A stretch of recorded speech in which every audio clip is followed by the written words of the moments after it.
Hey, what's up, guys? Welcome back to the Mic Check Podcast. This is T Word, the People's Champ. Thanks for tapping in. So, today we're talking about Shakur Stevenson, Keyshawn Davis, Jared Anderson, and Troy Isley, as well as Bruce Carrington and the top ranked boxing card from April 8th. Before we get into the video, don't forget to like, comment, and subscribe. We do appreciate your feedback. All right, so this here was probably the best card of the day, best broadcast of the day, I'll say, because it was basically like multiple cards. I mean, ESPN started real early, and this thing ran forever because it had so many people. We're talking 4 blue chip prospects and Shakur Stevenson to close the night, with several fights in between. And everybody was treated to some really good boxing, man. Early on, you have Bruce Carrington come in, and he did what he had to do to take care of his opponent. Got him up out of there pretty early. He wasted no time. Um, a theme we're going to talk about that kind of occurred throughout the night. It looked like some of the prospects came in and they felt that they were in fights that were one-sided, like their opponent was overmatched. They came in playing a little bit, but not Bruce Carrington. Shu-Shu came in and beat the hell out of his opponent from go. He was sharp. As long as it lasted, he demonstrated every skill and every tool that he had in the bag.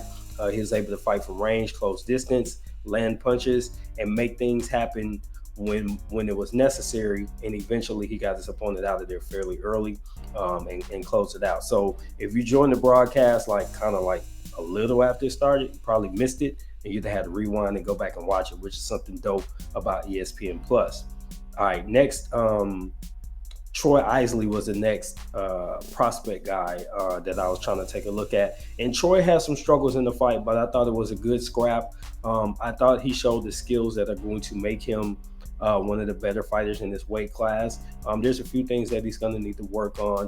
Footwork was good. I think sometimes figuring out which combination he wants to use or punch selection is something that he can work to improve. And there might be a couple of defensive lapses that can be cleaned up. But I think majority of these things come with experience. The more rounds you can get, the more you're going to become proficient at. It's just like what you do at your job every day.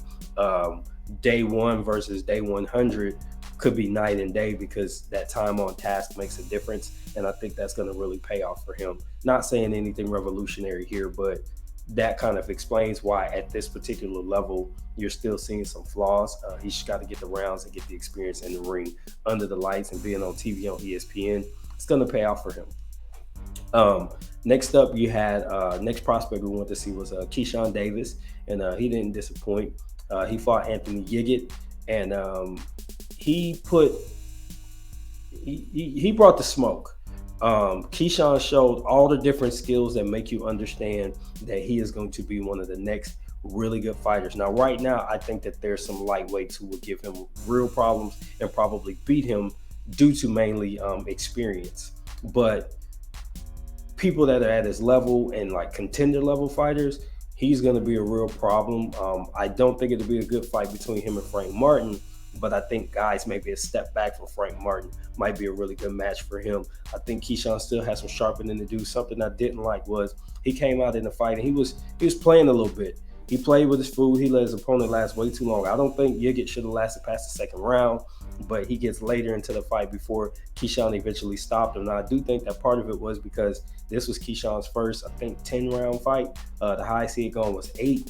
So maybe he was trying to reserve some things and play it a little bit cautious and not be overzealous. But this was a guy that he could easily overwhelm. And when he decided he wanted to end the fight, he put the pedal to the metal, dropped him with a body shot first. Yiggett gets up, never recovered, and then Keyshawn eventually put him down, and the ref had seen enough. I just didn't like the playing around to start the fight. Not to take anything away from the victory, I just think that as he's elevating, you can't play with these dudes that you're going to be seeing in the next couple of years because you keep taking care of business like you are. They're going to match you tougher and tougher until somebody's going to get in there and put something on your ass because you're playing. So I think that he just needs to lock in, focus. I did see some traits that I think he's picking up from Terrence Crawford that are going to be really good for his game because he's got the young legs, so he's fresher. And I think a lot of the footwork and the combination stuff and angles that he's using, they're going to actually suit him better at this point in his career than maybe they're going to do for Bud Crawford right now because he's got them young, fresh legs. But overall, I thought it was a good performance besides the lackadaisical mindset to start the fight. Next up, the lackadaisical mindset. I guess he left it hanging in the ring because Jared Anderson came in there and he was playing too. And, he is having too much fun and not taking care of business with his opponent. And I'm big on a heavyweight, everybody hits hard to some degree. So I don't think you should ever take an opponent lightly. Eventually, he was able to get what he needed to do and get a stoppage. But I just thought that he didn't take his opponent seriously enough to begin until he decided, okay, I've got enough rounds. Let me go ahead and get him up out of here. But he showed what we expect from him. He showed power. He showed high-level boxing IQ and skills. His footwork is pretty good for a big dude. He's agile. He actually can create some angles sometimes and give you different looks. And I thought that he gave his opponent a lot to deal with. So eventually he got him out of there and got him another victory by stoppage. Final fight of the night was Shakur Stevenson, and this was just kind of a masterclass in F around and find out. I thought that Shakur was against, I thought it was a tough match beforehand because I looked at Yoshino's resume, a lot of KOs. He had beaten Nakatani. All these different things made me feel like, okay, he's going to give Shakur a stiff test moving up to 135. And for maybe 2 rounds, it looked like, okay, he's going to be game. And then eventually Shakur was able to drop him. And then, the ref finally stopped the fight because Shakur just kept landing the same combination over and over. I mean, it was just elite level combination and punch selection.